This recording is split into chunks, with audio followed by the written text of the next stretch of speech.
भवबीजाङ्कुर जमुना रागाद्याक्षयतावतारस्य ब्रह्मा वा विष्णुर्वा हरो जिनो वा नमस्तस्मै। जो विद्याधिसागर सुधी, जो विद्याधिसागर सुधी गुरु है हितैषी, शुद्धात्म में निरत नित्य हितोपदेशी। वे पाप ग्रीष्म ऋतु में जलगे सयाने, पूजो उन्हें सतत केवल ज्ञान पाने, पूजो उन्हें सतत केवल ज्ञान पाने। बोले भगवान महावीर स्वामी की, अहिंसा धर्म की, आचार्य गुरुवर विद्यासागर मुनि महाराज की।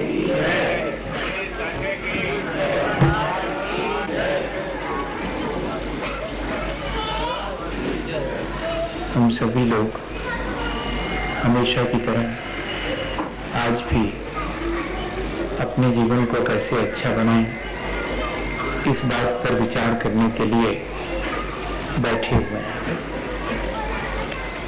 मुझे हमेशा लगा करता है कि भली बात सीखने के लिए एक साथ बैठना कितना मुश्किल है, इसके बावजूद भी हमारा कोई संचित पुण्य है जिसके फलस्वरूप हम अपने जीवन को अच्छे बनाने के लिए थोड़ा अवसर निकाल के उस पर विचार करते हैं। वरना अगर हम थोड़ा सा गौर से संसार को देखें या अपने ही भीतर झांक करके देखें तो हम पाते हैं कि हमारा अधिकांश समय बुरी बातों में, बुरे विचारों में, दूसरे की बुराइयां देखने में, कहाँ क्या गंदा है उस तरफ ही हमारा ध्यान चला जाता है। निम्नतम विचारों में हमारा ध्यान बहुत जल्दी जाता है ऊंचे विचारों की अपेक्षा, और उसका कारण भी है। निम्नतम विचारों से हमारा अहंकार पुष्ट होता है। कैसे? जैसे कोई किसी की निंदा करे तो हमें क्या लगता है कि हम भले हैं, हम बिना भले हुए दूसरे की निंदा करके भले हो जाते हैं। कोई दूसरे को चोर कहे तो हम जल्दी मान लेते हैं, क्योंकि दूसरे को चोर मानने से हमारी अपनी साहूकारी का अहंकार हम कर लेते हैं। शायद ये वजह है कि अगर कोई किसी के बारे में बुरी बात कहे तो बड़े जल्दी हमें विश्वास हो जाता है, लेकिन कोई किसी के प्रशंसा में कोई भली बात कहे तो हमें सहसा विश्वास नहीं होता। हमें लगता है कोई इनका स्वार्थ होगा इसलिए ये भली बात कह रहे हैं। अगर कोई हमसे बहुत प्यार से बोले, कोई हमसे सच्ची बोले तो हमें लगता है अरे सब झूठ बातें हैं, इन सब में क्या भरा है, कोई ना कोई इनका स्वार्थ हो रहा होगा तब ना इतने अच्छे से बोल। और कोई हमसे झूठ बोले तो हम उस पर जल्दी विश्वास कर लेंगे। हम सच पर विश्वास देर से करते हैं, हम भली बात पर विश्वास देर से करते हैं। ये इस बात की सूचना है कि हम बुराइयों का भीतर ही भीतर कहीं ना कहीं समर्थन कर रहे होते हैं। और आज यही स्थिति देखने में आती है। हम बुराइयों का खुलकर विरोध नहीं कर पाते हैं, यह तो ठीक है, लेकिन हम भलाइयों का खुलकर समर्थन भी नहीं कर पाते हैं। ये बात अच्छी नहीं है। ठीक है, हमने कहा कि बुराइयों का विरोध करो, कोई आवश्यकता नहीं है, लेकिन जहां कहीं कुछ भला है, जहां कहीं कुछ अच्छा है, हम उसको लेकर के गौरवान्वित नहीं होते। हमें आज भली चीज चुनौती नहीं देती, हमें आज बुरी चीज तो बुरा होने के लिए चुनौती देती है। लेकिन अगर कोई अच्छा करता है तो हमारे भीतर उल्टा असर होता है, क्योंकि वो अच्छी चीज चुनौती की तरह खड़ी हो जाती है कि देखो उन्होंने इतना बढ़िया करा और तुम कुछ नहीं कर पाए। तो फिर हम क्या करते हैं, हम जिसने अच्छा करा है उसकी कोई ना कोई बुरी बात ढूंढ करके उसे हाईलाइट करते हैं, ताकि उसका अच्छा किया हुआ हमारे लिए चुनौती ना बन पाए। नहीं करते हैं ऐसा। जरा कोई किसी की प्रशंसा करे, हम चुपचाप सुनते हैं और फिर बाद में धीरे से कहते हैं अभी आपको मालूम नहीं है उनके बारे में, हमसे कभी बैठना अकेले में बात करेंगे तब बताऊंगा क्या क्या बातें हैं। ठीक है, आप अभी तो जाओ। अब उसके भीतर एक कीड़ा चला गया। अब वो जो है जितना बढ़िया सोच रहा था, अब वो भी निम्नतम विचारों की तरफ चला जाएगा। असल में भली चीज कोई करे तो हमें एक चुनौती खड़ी होती है भले बनने की, और कोई अगर बुरा काम करे तो वो हमें चुनौती नहीं बनता, बल्कि हमें सेटिस्फेक्शन देता है कि कौन हमें बुरे हैं, देख लो उनको, देख लो उनको, देख लो सभी तो है। अगर कोई ये कहे कि क्रोध करना बहुत नेचुरल है तो हम कहेंगे एकदम एग्जैक्टली बात सही कह रहे हैं, वो तो सबको आता है।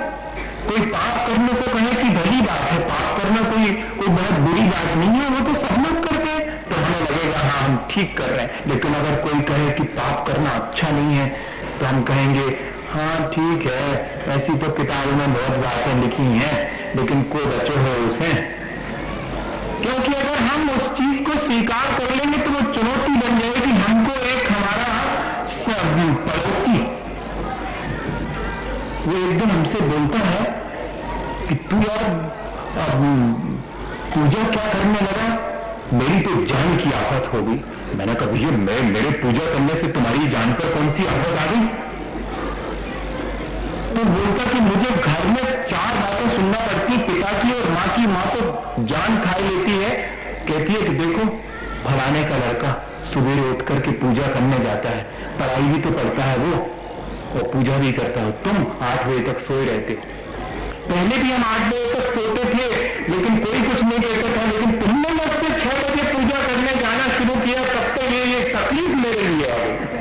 अब बताइए, आज अगर कोई भला करे तो वो हमें बहुत मुश्किल मालूम पड़ता है। इससे क्या मालूम पड़ता है? हमारी अपनी मानसिकता मालूम पड़ती।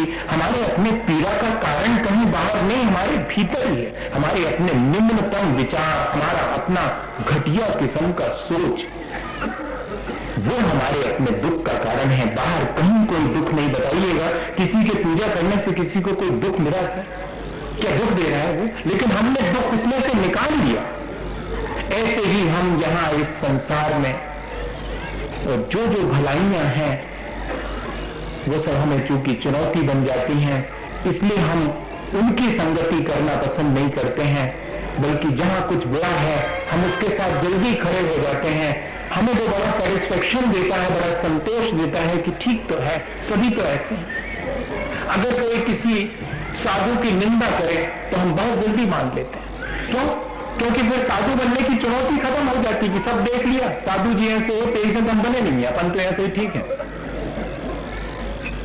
अगर साधु को आप साधु मान लेंगे तो फिर एक चुनौती खड़ी हो जाएगी कि मैं भी मनुष्य हूं, वे भी मनुष्य हैं, और वे क्यों साधु बन के, उनके भीतर इतनी साधुता कहां से आ गई, इतनी सज्जनता कहां से आ गई, मेरे अंदर क्यों नहीं है? ये बात जो है बहुत मुश्किल में डाल देती। इसलिए हम कहीं कोई सज्जन है, कहीं कोई साधु है, तो उस पर कोई ना कोई दोष लगा करके और अपने मन को समझा लेते हैं कि यार सब ऐसे ही है, अपन भले हैं, अच्छा है, अपन जितना कर रहे हैं उतना ही ठीक है, उनको देख लो हमने।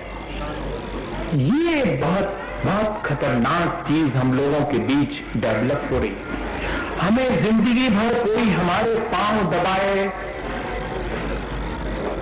जिंदगी भर कोई पांव दबाए तो वो नहीं याद रहता, अगर एक आध दिन पांव नहीं दबाए तो वही पांव सिर पे मारने का मन होता है। ये हम लोगों का सोच है।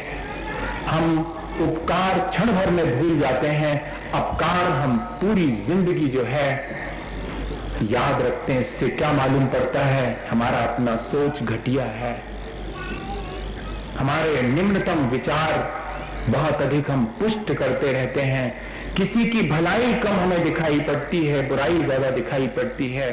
तो समझ लेना, तीन तरह के तो लोग हैं। एक वे हैं जो किसी व्यक्ति के निजी जीवन के बारे में सोचते हैं, दूसरे वे हैं जो घटनाओं के बारे में सोचते हैं, तीसरे बहुत रेयर केसेस में होते हैं जो आइडियाज और आइडियल्स के बारे में सोचते हैं, जो आदर्श के बारे में और नए नए अच्छे विचारों के बारे में और हमेशा अपना मन लगाए रखते हैं। बहुत बहुत थोड़े से लोग मिलेंगे। अधिकांश लोग दूसरे के चारित्रिक मामले में दखल रखते हैं, कौन कैसा है, किसको कैसा होना चाहिए, और वो भी भली बातों के बारे में नहीं, बहुत हल्की बातों के बारे में। घटनाएं जो होती हैं, भली घटनाओं के बारे में अगर कोई अभी रास्ते चलते किसी को बचा ले तो कोई उस तरफ ध्यान नहीं देगा, और अगर कोई किसी ने धक्का दे दिया है किसी को और वो गिर गया है तो एक हुजूम खड़ा हो जाएगा, किसने मारा साहब, क्या कौन कौन है वो बताइए। ये क्या चीज है? बुराइयां आजकल बहुत जल्दी संगठित हो रही हैं, अच्छाइयों को संगठित होना बहुत मुश्किल हो रहा है।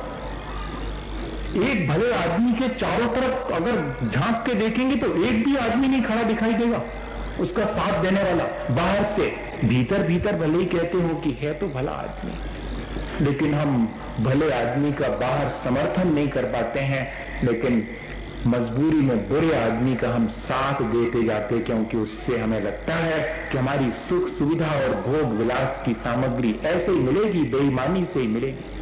आज अगर कोई ये कह दे कि ईश्वर है ही नहीं तो हम कहेंगे हम तो पहले ही जानते थे, हमें विश्वास ही नहीं था। और अगर कोई ये कहते कहते परेशान हो जाए कि ईश्वर है, भगवान है, तो फिर वो चैलेंज है कि हम भी बन सकते हैं। और हम ऐसे चैलेंज अब स्वीकार करने की मानसिकता नहीं रखते हैं। हमें बिना अच्छे बने कोई अच्छा कहे, हम सिर्फ इतना ही आज विचार करते हैं, सचमुच हमें अच्छा बनना है या कहीं कोई अच्छाई है तो उससे स्वीकार करना है।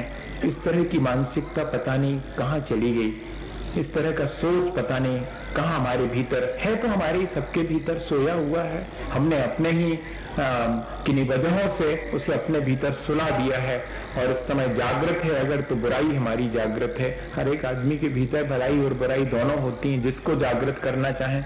आसुरी शक्तियां और दैवीय शक्तियां, इदम शरीरम कौन्तेय कुरुक्षेत्रम धर्म क्षेत्रम अपि, वही कर्म क्षेत्र बन सकता है, वही धर्म क्षेत्र बन सकता है। उसी में हम चाहें तो बुराइयां उत्पन्न कर सकते हैं, उसी में हम फसल कांटों की बो सकते हैं, उसी में फसल हम फूलों की बो सकते हैं। ये हमारे ऊपर निर्भर करता है कि अपने सोच में हमें किसे शामिल करना है। हम चाहें तो घृणा, द्वेष, ईर्ष्या इन सब के बीज बो सकते हैं, और हम चाहें तो मैत्री, प्रेम और करुणा के बीच बो सकते हैं। ये हमारे ऊपर निर्भर है। लेकिन इन दिनों खेती तो सब कर रहे हैं, लेकिन सोचते हैं कि बेक्रॉफ्ट जो कुछ भी फसल काटेंगे वो बहुत अच्छी होगी, लेकिन फसल अकेले सोचने से अच्छी बुरी नहीं होती। जो बोया है उससे मालूम पड़ता है कि फसल कैसी होगी। हम निरंतर निम्नतम विचारों को अपने भीतर बोते हैं और फसल काटना चाहते हैं, सुखद और खुशहाल अपने जीवन को बहुत अच्छा बनाना चाहते हैं। नहीं, ये अपने आप को धोखा देना है। आत्म प्रवंचना इसको कहते हैं।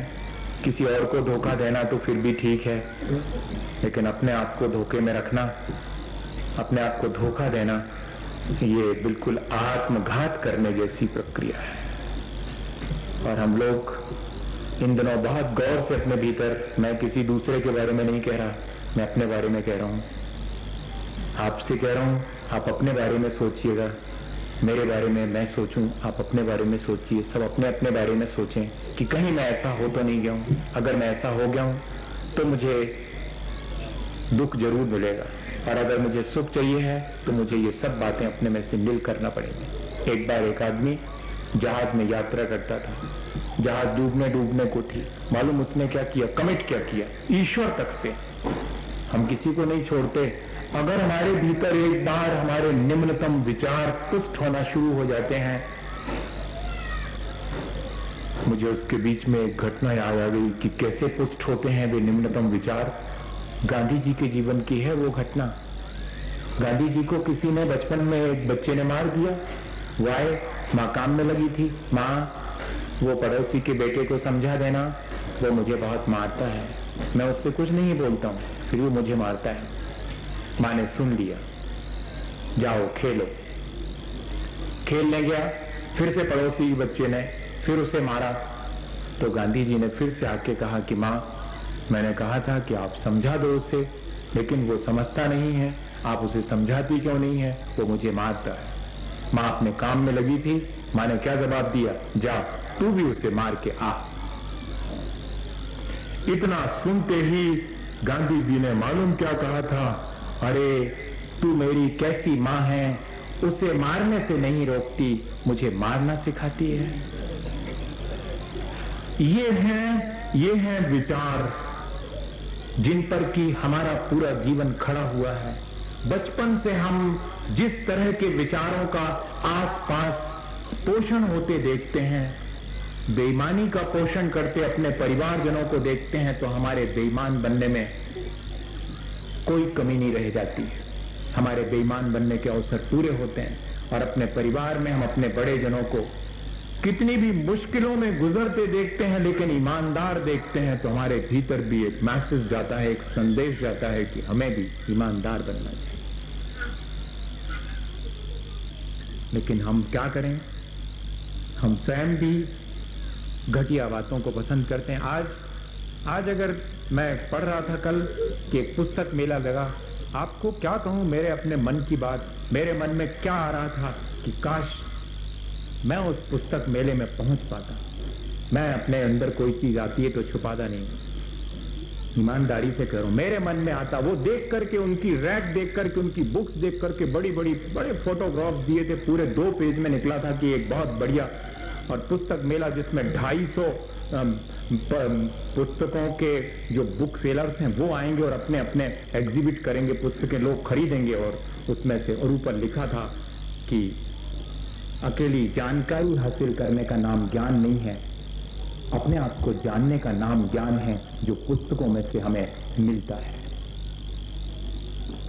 तो मुझे लगा कि मैं भी वहां होता और मैं उन सारी पुस्तकों को पढ़ता, देखता। लेकिन आज अगर हम किसी से कहें कि पुस्तक पढ़ो, तो वो कहता पढ़ूंगा। कौन सी वाली? जासूसी उपन्यास पढ़ूंगा, इंडिया टुडे पढ़ूंगा, जिसमें कि आधे कपड़े पहने लोग होंगे, क्योंकि उनको पूरे कपड़े मिलते ही नहीं। या तो पूरे उतार दो या फिर पूरे के पूरे पहन लो। हमारी संस्कृति ये है, हमारी संस्कृति लेकिन वही देखना चाहती, वही निम्नतम। इससे क्या मालूम पड़ता है, हम होना चाहते हैं अच्छे, हम होना चाहते हैं धार्मिक, बड़ी धर्म की चर्चाएं करते हैं हम, लेकिन जरा अपने सोच को देखना कभी कि कहां हमारा इंटरेस्ट है, कहां हमारा आकर्षण ज्यादा है। अगर यहां पर एक स्टॉल लगा दिया जिसमें कि बड़े बड़े राइटर्स की किताबें रख दी जाएं, लगा हुआ है स्टॉल, उसमें से कौन खरीदता है मुझे मालूम है, पूछता है कितने रुपए की, रख देता है। और अगर इसकी जगह पर 15 रुपए की इंडिया टुडे जिसपे एक रंगीन सचित्र बना होता, कब ले जाता पता नहीं लगता, दबा करके मंदिर में से ही खरीद के अभी रखवा दूं अगर, तो देखना उसकी बचेगी नहीं, एक नहीं बचेगी। मैं कह रहा हूं आपसे, बताइए ऐसा है कि नहीं? इससे क्या मालूम पड़ता है? इससे हमारे धर्मात्मा होने का वास्तविक रूप मालूम पड़ जाता है कि हमारे अंदर जो घटिया बातें हैं वे ही बहुत चरम पर, बहुत डोमिनेट हैं, उनका संस्कार बहुत प्रबल है। ये तो छोटे मोटे संस्कार हैं जो कि कभी थोड़ी देर को पढ़ते हैं। इसीलिए तो फिर लोग कहते हैं कि जब तक सुनते हैं, जब तक धर्म करते हैं, तब तक तो लगता है कि हाँ ठीक है, सब ठीक है। बाहर निकलते हैं तो फिर वही, क्यों? क्योंकि बचपन से वही डाला गया है भीतर, बीज उसी का बोया गया है, तो क्रॉप्स भी उसी की फसल कटेगी। हमें आने वाली पीढ़ी को क्या निम्नतम विचार देना है? जिन घटिया विचारों में हम अपने जीवन को बिता चुके हैं, क्या वही हमें ट्रांसफर करना है आगे आने वाली पीढ़ी को? सोच लीजिएगा। बहुत बहुत आवश्यकता है इस बात की कि हम अपने सोच को बदलें, हम अपने सोच को बहुत व्यापक और बहुत अच्छा बनाएं। दोनों ही चीजें आज बहुत कूपमंडू हो गए हम, और बहुत अपने तक ही सीमित हो गए। किसी का भला बुरा हमें सोचने का वक्त नहीं है, बुरा सोचने का वक्त फिर भी है, किसी का भला सोचने का वक्त फिर भी हमारे पास बिल्कुल भी नहीं है। हम सहसा विश्वास नहीं करते अच्छी चीजों पर, बुरी चीजों पर हम बहुत जल्दी विश्वास कर लेते हैं। वो कहानी रह गई जो मैं आपसे कह रहा था कि एक जहाज में एक व्यक्ति जाता था और जहाज डूबने को थे। निम्नतम विचारों की बात है। भगवान से भी हम ब्लफ कर लेते हैं, भगवान को भी हम धोखा देते हैं। जिनसे हम दो बातें अपने कल्याण की सीखते हैं उनको भी हम धोखा देते हैं, क्योंकि हमारे अंदर वही चीज है। क्या किया मालूम उसने? जब जहाज डूबने को हुई, सबने ईश्वर की प्रार्थना करी तो उसने भी करी कि ईश्वर मेरे, अगर तू कहीं है तो। वैसे तो मुझे विश्वास नहीं है कि तू कहीं है, पर अगर कहीं है तो सुन मेरी बात। दुनिया भर को मैंने रिश्वत दी और सैकड़ों काम बनाए, आज तेरा भी नंबर है। आज तेरा भी नंबर। बिल्कुल यही भाषा, बोलने की भाषा अलग होती, सोचने की भाषा है। ये मैं बोल के बता दे रहा हूं आपको, आप सोच रहे हैं उस तरह। मेरी पूरी हवेली, जैसे उसके मन में आया हवेली तो 9 लाख रुपए की हवेली थी उसकी, 9 लाख रुपए की। अगर वो सेल करे तो कहता कि अच्छा कोई बात नहीं, अगर मैं बच गया तो पूरी हवेली तेरे नाम पर दान कर दूंगा। बड़ी हिम्मत का काम किया उसने, बहुत बड़ी रिश्वत दी थी ईश्वर। और संयोग ऐसा हुआ कि बच गया। वो बच गया तो लोगों ने कहा कि जनाब याद है? उसने कहा याद है। नहीं तो अक्सर लोग भूल जाते हैं बोली हुई बातें। लोगों ने घेर लिया कि कब बेच रहे हो, तो बेच करके वो पैसा जो है दान करना पड़ेगा। उसने कहा बेचूंगा, आराम से वकील से सलाह करूंगा, ऐसे थोड़ी। देखो अब वो कह रहा है कि नीचे आने के बाद जब डूब रही थी तब तो किसी से सलाह नहीं करनी थी, तब तो जो है पूरी 9 लाख की बिके तो 9 लाख रुपए की दान कर दूंगा पूरा। लेकिन अब कह रहा है कि वकीलों से सलाह करूंगा। देना तो है मुझे, ये तो मैं बोल चुका हूं। और एक दिन लोगों ने देखा कि हवेली नीलाम हो रही है, और मालूम मजा क्या था? हवेली के साथ एक बिल्ली उसकी पालतू, वो भी बेची जा रही थी। और देखना मजा, जब लोगों ने पूछा कि कितने रुपए की, उसने कहा हवेली 1 रुपए की, बिल्ली 9 लाख रुपए की। कौन खरीदता है? हवेली बिना बिल्ली के खरीदे नहीं मिलेगी। हाँ, हवेली की कीमत 1 रुपया, बिल्ली की 9 लाख रुपए, टोटल दोनों मिलेगी। जैसे कि कुंजी और टेक्स्ट बुक, कुंजी 10 रुपए की, टेक्स्ट बुक 1 रुपए की। लेकिन जब भी टेक्स्ट बुक खरीदी जाएगी तब कुंजी अवश्य लेना पड़ेगी, अनिवार्य रूप से। अगर आप हवेली खरीदेंगे तो आपको बिल्ली खरीदना ही पड़ेगी। और हवेली की कीमत 1 रुपी ओनली, सिर्फ 1 रुपये। और तो बिल्ली की बताओ, बिल्ली 9 लाख रुपए की। सारा दिन नीलामी होती रही और आखिरी में लोगों ने कहा कि अपन को क्या करना, अपन को हवेली खरीदनी है, सीधी 9 लाख की बेचता तो खरीदनी है, बिल्ली के साथ बेचा बिल्ली की 9 लाख और इसकी 1 रुपया खरीदो। खरीद ली। मालूम जनाब उसने क्या किया? 1 रुपये धीरे से दान किया। हवेली की कीमत दान करना थी, बिल्ली की दान करना, 9 लाख रुपये रख लिया। ये कहा था कि हवेली जितने की बेचेगी वो सब भगवान को। ये है हमारे निम्नतम विचार, ये ध्यान रखना। उस पर हमें हंसी आ रही है और अपन अगर ऐसा करें तो अपने को रोना आना चाहिए। किस तरह हम धर्म के क्षेत्र में भी और अपने निम्नतम विचारों को उजागर कर देते हैं, जैसे कि उस आदमी ने किया। और दूसरी चीज, उच्चतम विचारों का भी अपना मनमानी अर्थ निकाल लेना, ये हमारी दूसरी क्वालिटी है। हालांकि ये डिस्क्वालिटी है, काय को कहें, लेकिन डिस्क्वालिटी क्वालिटी समझो। निम्नतम विचारों में हम संतुष्ट होते हैं और ऊंचे विचारों के अपने मनपसंद अर्थ निकालते हैं। जैसे कि एक ऊंचा विचार है कि शरीर नश्वर है, आत्मा भी नश्वर है, बहुत ऊंचा विचार है। इसका इसके मायने क्या है कि शरीर की ज्यादा सेवा करने की आवश्यकता नहीं है, आत्मा की संभाल करना चाहिए, लेकिन हमने अपना अर्थ निकाल दिया। आप ही खुद कह रहे हैं कि जब शरीर नाशवान है तो भोग लो, जितना भोग सको, निकल जाना है जब तो बड़ी आनंद से हो। और आत्मा अमर है, आज क्या तो जल्दी क्या तो पड़ी, बस अमर है, कल कर लो कल्याण आत्मा को। जी हमारे अपने अर्थ है, उच्चतम विचारों के अपने मन माने अर्थ हम निकालते हैं। अगर कोई हमसे कहे कि ये संसार असार है तो हम कहते हैं कि भैया बहुत अच्छी बात कही आपने, इस असार में से जो कछु मिल जाए, हाथ लग जाए, भगे भूत की रंगोटी भली, कछु तो हाथ में आ जाए, तो हम कहते हम तो इसीलिए संसार में लगे हैं क्योंकि असार है, पता नहीं उसमें भी कोई ऐसी चीज मिल जाए। वैसे तो सब असार हम भी मानते हैं, हम ऐसा कहेंगे, हम ये नहीं कहेंगे कि असार है इसलिए इसमें आसक्त नहीं होना चाहिए, छोड़ देना चाहिए। आत्मा में शुद्ध बुद्ध एक निरंजन स्वभाव है, आत्मा का वो पवित्र हो सकती है, ठीक है, पवित्रता जब उसका स्वभाव है तो हो जाएगी पवित्र। तो समय आएगा, काल अवधि आएगी पर हो जाएगी। अपन को क्या करना उसका, अपन को बैठे बैठे बेईमानी करते रहो, जब आत्मा का स्वभाव ही अच्छा है तो हो जाएगी किसी न किसी दिन भवी। हमें क्या करना, कोई प्रयास करने की आवश्यकता नहीं, क्योंकि आप खुद ही कह रहे हो कि आत्मा का स्वभाव ही निर्मल है, हमें प्रयास क्या करना निर्मल बनाने का, वो तो है ही। हम चाहे कितनी बेईमानी करते रहे, स्वभाव आत्मा का शुद्ध निर्मल है, इसलिए हमें बनाने की निर्मल कोशिश नहीं करनी। ऐसे अर्थ निकाल लेते हैं उच्चतम विचारों। ये हमारी अपनी दूसरी दुख के कारणों में एक दूसरा कारण है। और तीसरी बात, हम हमेशा इस बात की फिक्र में रहते हैं कि दूसरा क्या कर रहा है। हाँ, हमें हमेशा संसार में क्या हो रहा है, कौन किस तरह से जी रहा है, कौन किस तरह से रह रहा है, इस सब में हमारा बहुत इंटरेस्ट है। आप गौर से इस चीज पे विचार करना। दूसरे के संदर्भ में हमारा पूरा जीवन है। आज तक हम जो जीवन जिया अपने लिए बहुत कम जिया है, दूसरे के हिसाब से जिया है।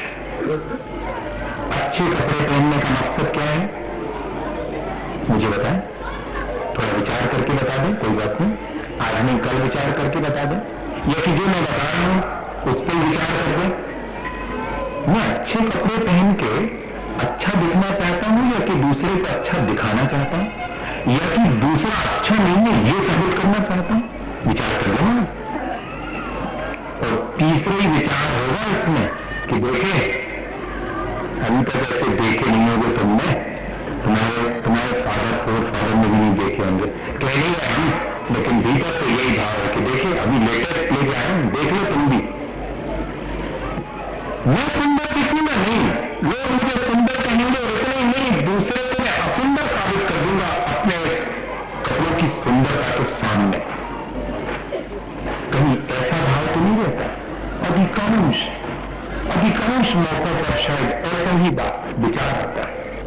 दूसरे के संदर्भ में ही हम अपने पूरे के पूरे जीवन को जीते हैं। दूसरा कैसा है इसमें हमारा सारा इंटरेस्ट है। मैं कहता हूं मुझे कैसा होना चाहिए, इसमें तो बहुत थोड़े से लोगों का इंटरेस्ट है। मैं जैसा हूं उससे मैं असंतुष्ट हूं, ऐसा कोई नहीं कहता। मैं बुरा हूं, इससे मैं अपने जीवन से असंतुष्ट हूं। नहीं, मेरे पास पैसे कम है इसलिए मैं असंतुष्ट हूं। मेरे पिता जो है मुझे घर से बाहर नहीं निकलने देते, इसलिए बेटा पिता से असंतुष्ट है, लेकिन उसे बाहर नहीं घूमना चाहिए, और वो बाहर घूमता है और अपना काम नहीं करता है, अपना कर्तव्य नहीं करता, इससे वो बिल्कुल असंतुष्ट नहीं है। उससे अपने स्वयं से असंतुष्ट नहीं है कि उसे जो करना चाहिए वो नहीं कर रहा। नहीं, उसके फादर ने हमेशा उसके लिए कभी कोई बढ़िया सी चीज नहीं करके रखी, ना अपनी संपत्ति दी है और कुछ भी तरह से दे दिया उनकी ईमानदारी के चलते। आज ऐसे आप देंगे, पिताजी ईमानदारी में का पाओ आपने, जा बताओ, हमारे बच्चों को ठीक से खुआओ नहीं है आपने, हमने 2 पैसा जोड़े आए, अब हमें मेरे पास अपनी ईमानदारी, हमें जैसे करने उनसे करेंगे। हम पिता की ईमानदारी से ये शिक्षा लेते हैं। अब वे दिन नहीं रहे कि जब आदर्श का लोग आदर्श को फॉलो करते थे, अब तो आदर्श को क्रिटिसाइज करके और अपने जीवन को उस आदर्श से विमुख करने के दिन दूसरे के संदर्भ में हमेशा मुझे अपने जीवन को अच्छा बनाना है, ऐसी चिंता नहीं है। इन सब बातों पर हमने विचार करा, लेकिन इनसे बचने का कोई उपाय है कि नहीं? हम क्या करें?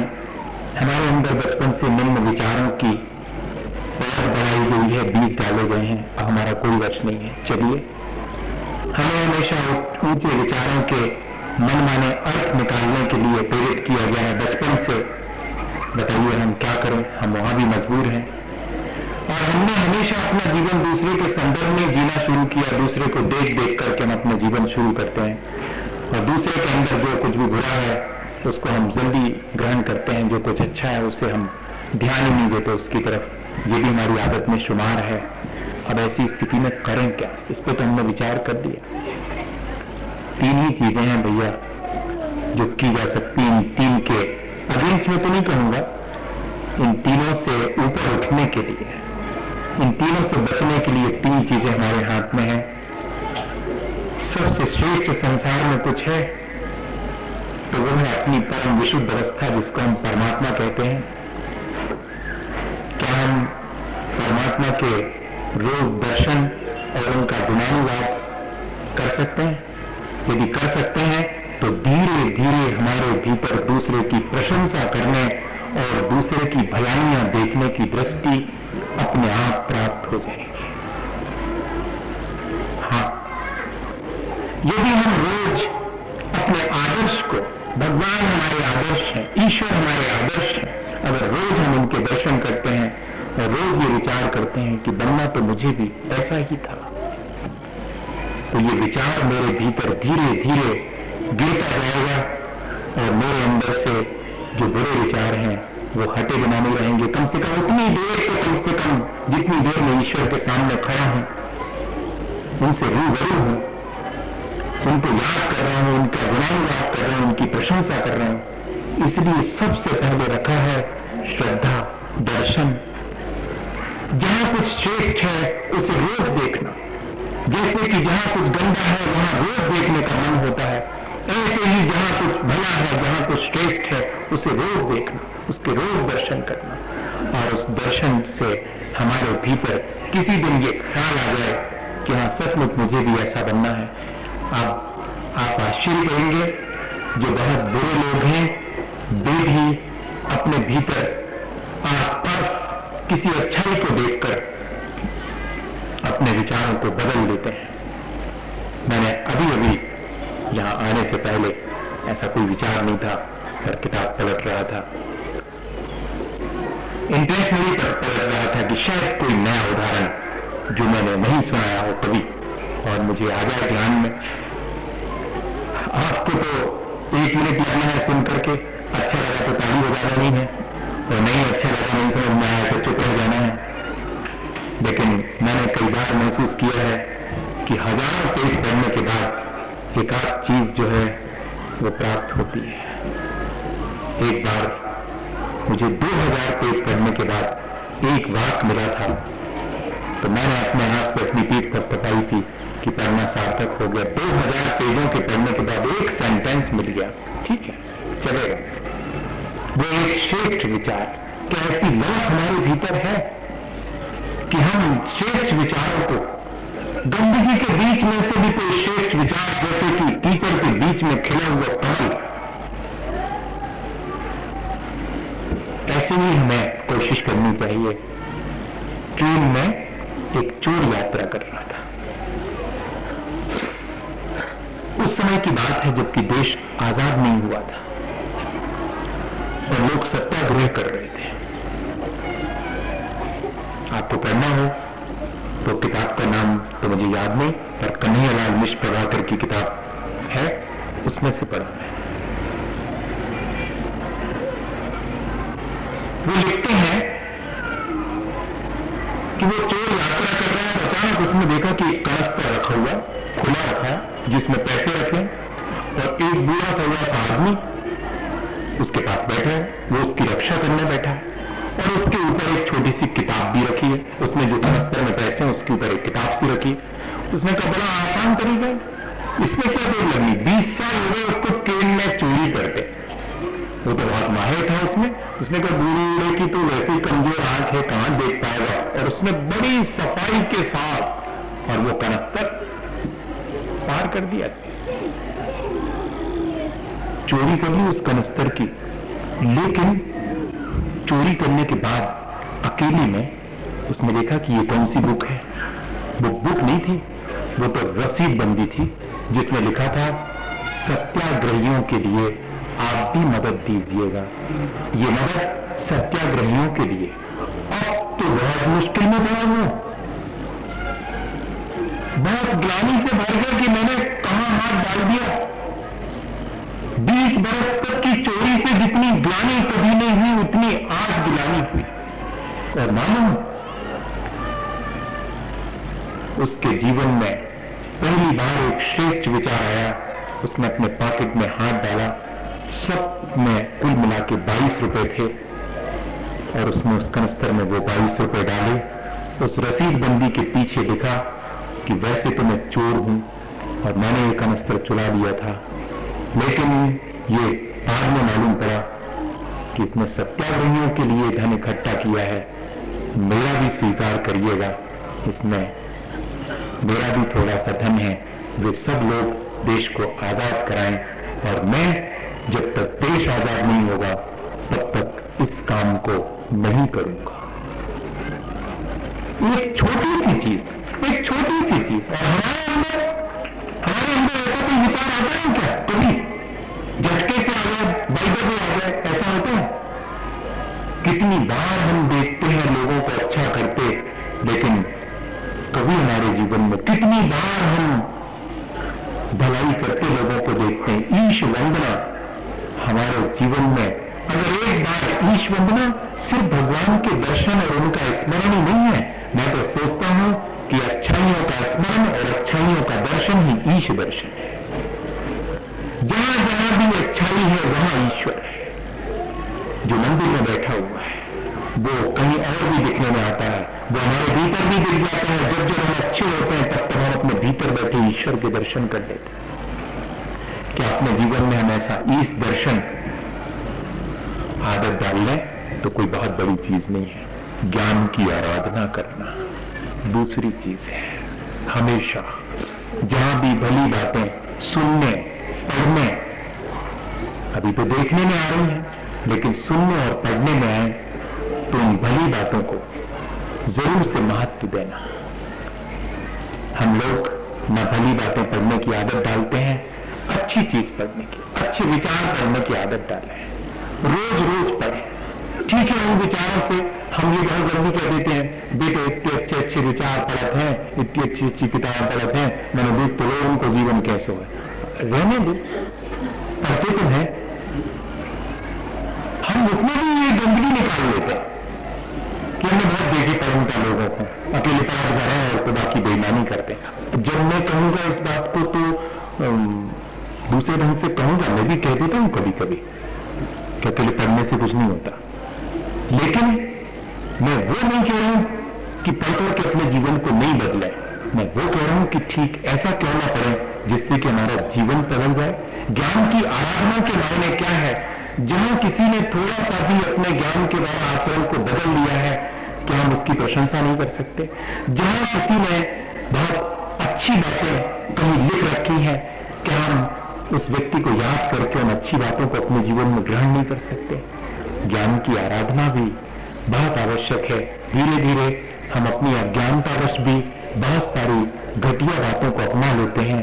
अगर थोड़ा सा हमें ज्ञान हो जाए, मैं अभी एक चीज और पढ़ रहा था, और वो लेकिन वो गड़बड़ है, लेकिन आपको सुनाएंगे तो आप पता नहीं क्या सोचेंगे कि मैं क्या क्या पढ़ता रहता हूं और कब पढ़ लेता हूं। वैसे तो अधिकांश आपके बीच में ही रहता हूं, लेकिन उसमें लिखा, बच्चन परिवार के बारे में लिखा, संस्मरण में लोगों ने कि मैंने बहुत लोगों को फिल्म में काम करते देखा है, लेकिन सिर्फ एक ही शख्स को मैंने देखा जिसने कभी भी फिल्म में काम करते हुए अपने मुंह से कोई असंस्कृत फूहड़ शब्द किसी के लिए नहीं कहा, जिसने कभी भी किसी को भी बुरा नहीं कहा, जब भी जवाब दिया तो हंस के जवाब दिया। ऐसा भी शख्स, मुझे बहुत आश्चर्य हुआ कि लोग ऐसी जगह रह करके भी इस तरह की क्वालिटी मेंटेन कर लेते हैं। उसकी वजह क्या है? उसकी वजह यह है कि अच्छी चीजें पढ़ने की आदत है। हमारे कोश में बहुत अच्छे अच्छे शब्द हैं, हमारे पास बोलने के लिए शब्दों की दरिद्रता नहीं है कि हम घटिया शब्द बोलें। जो ज्ञान की आराधना करता है उसके पास न घटिया सोच होता है, न घटिया बोलने के शब्द होते हैं। भले ही उसके जीवन में अभी वो सारी बातें ना आ पाई हों, लेकिन उसकी वाणी में और उसके विचारों में तो वो चीज आती ही है। और एक दिन विचार और वाणी जीवन को परिवर्तित किए बिना नहीं रहती है। तो मुझे पढ़कर के बहुत सुखद लगा कि अभी भी लोग इस तरह के हैं। आप समझ गए होंगे, बच्चन कहने से सभी समझ जाते हैं, सब फेमस हैं। तो ये बहुत बड़ी चीज उन्होंने मार्क की कि कभी भी हमने उनको फिल्म इंडस्ट्री में और भी लोगों को देखा है, लेकिन फिल्म इंडस्ट्री में हमने उस आदमी को कभी भी असंस्कृत फूहड़ तरीके से बोलते और व्यवहार करते नहीं देखा। बहुत शालीन और बहुत सुसंस्कृत। और हम और आप जो कि एक सुसंस्कृत और बहुत शालीन परिवार में जन्म लेते हैं और बाहर लोगों से जिस तरह घटिया ढंग से पेश आते हैं, घटिया ढंग से बोलते हैं, घटिया ढंग से सोचते हैं, उस पर हमें लानत आनी चाहिए।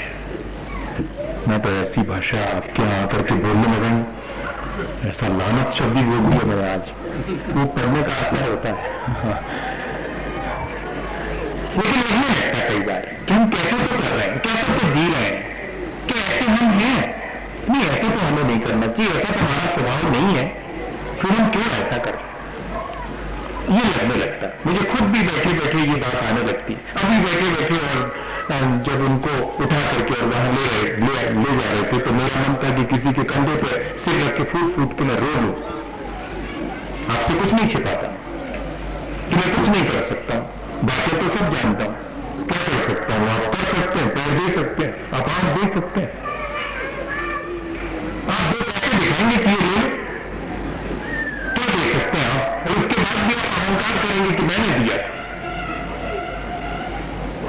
देखो आप क्या दे सकते हैं किसी को, लेकिन हमारा अहंकार इतना है कि जैसे हम ही संसार को चला रहे हैं। व्यक्ति यहां पर इस तरह हमें कई बार लगने लगता है, बैठे बैठे सोच में आ जाता है कि अरे कुछ भी नहीं है अभी हम लोगों के पास जो कि हम वाकई में कह सकें कि हम धार्मिक हैं, हम वाकई में बहुत ऊंचे सोच वाले लोग। और तीसरी बात आपसे कह के अपनी बात पूरी करो। दर्शन हो गया, ज्ञान हो गया और श्रम को हम मानते हैं चारित्र। श्रम की आराधना, ईश्वर की आराधना, ज्ञान की आराधना और श्रम की आराधना,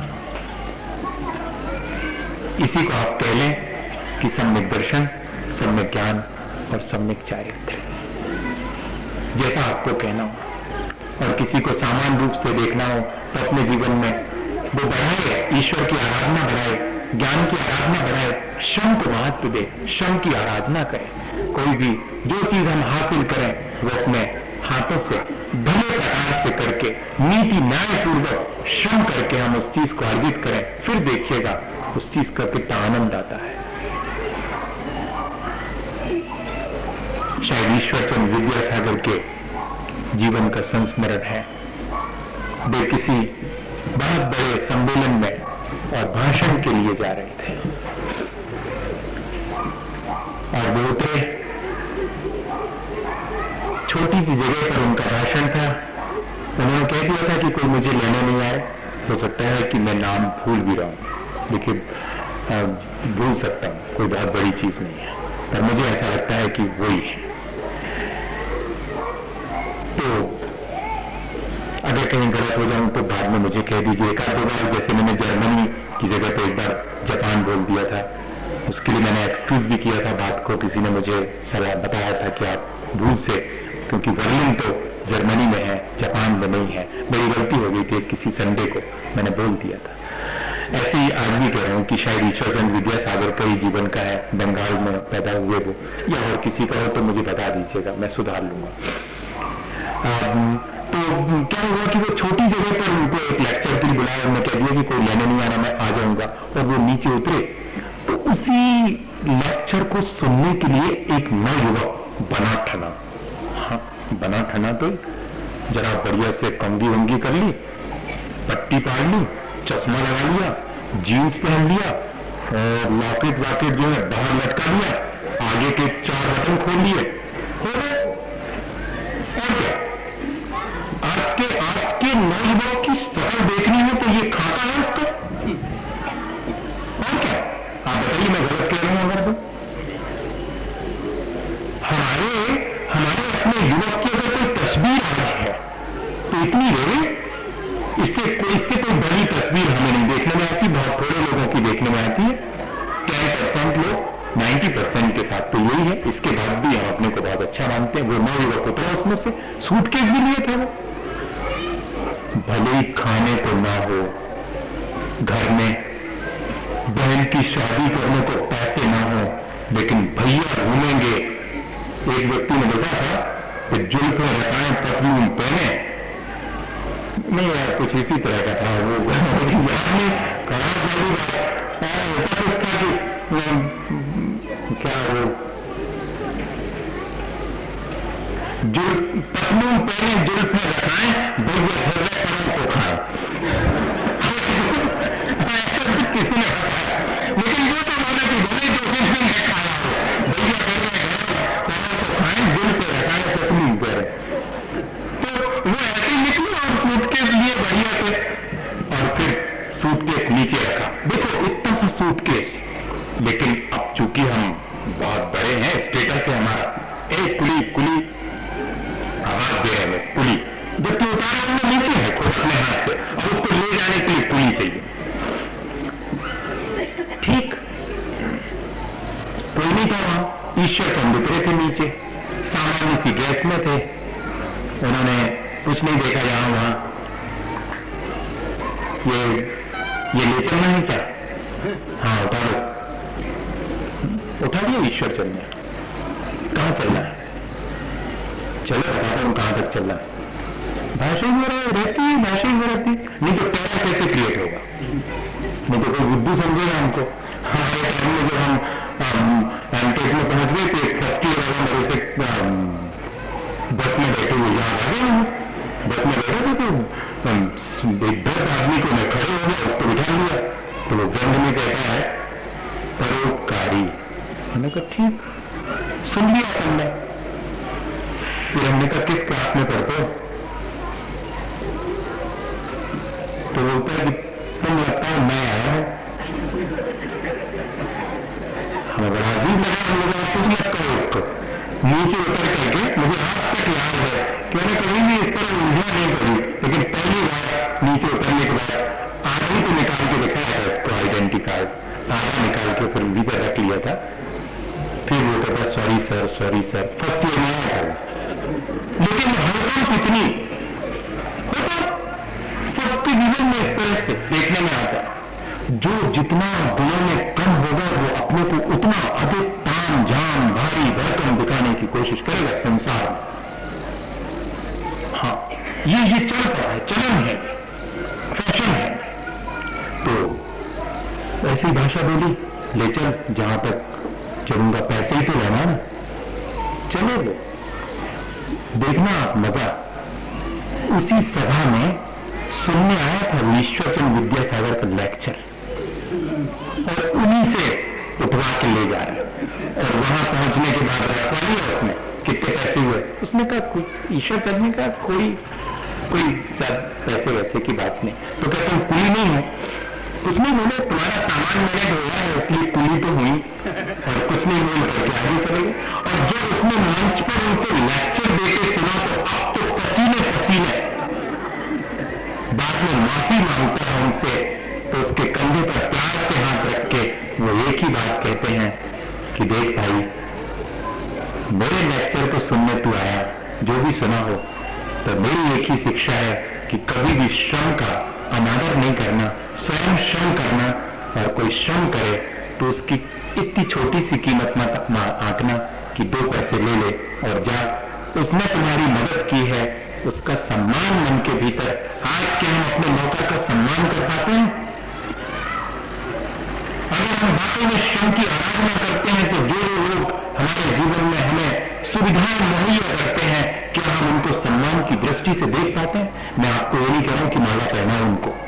मैं आपको ये नहीं कह रहा हूं कि उनका सम्मान करो, मैं ये कह रहा हूं कि कभी हम उनको आदमी की और सम्मान की दृष्टि से देखते भी हैं कि नहीं? जो ठेला चलाने वाला बाहर निकलता, ए हटो साइड से कर लो ठेला, मारा जा रहा है। अरे मैं कहता हूं मैं निकल जाऊंगा बाबा, मैं राष्ट्रपति नहीं हूं यार, मैं तो महाराज हूं, साधु हूं, मैं निकल जाऊंगा बाजू से। उसको कहा कि तकलीफ में इतना बोझा ढो रहा है, मैं बाजू से निकल जाऊं। लेकिन हमारे साथ चलने वाला क्या कहता है, हट जाओ अलग हो, मारा जा रहा है। इससे क्या मानसिकता मालूम पड़ती है? नहीं, बहुत छोटी छोटी बातों में बहुत मेरा ध्यान इतनी ऐसी, आप सोचेंगे कि क्या छोटी सड़ी सड़ी सी बातें देखते रहते हैं, और मुझे इसमें सब ध्यान चला जाता है वहां सब कि देखो तुम क्या कर रहे हैं। नहीं, जहां कुछ भी श्रम है उसका भी हम सम्मान करें।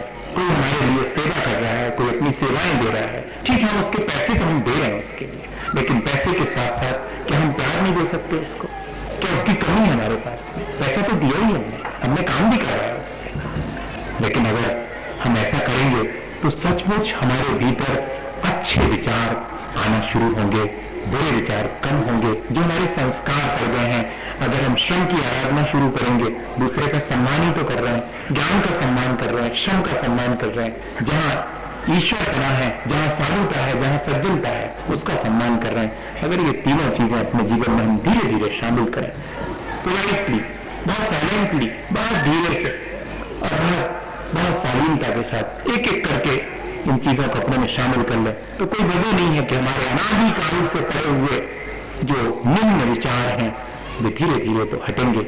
इसी भावना के साथ कि हम सबका जीवन ऊंचा बने, हम सबके विचार अच्छे बने, मेरे साथ नमोकार करें।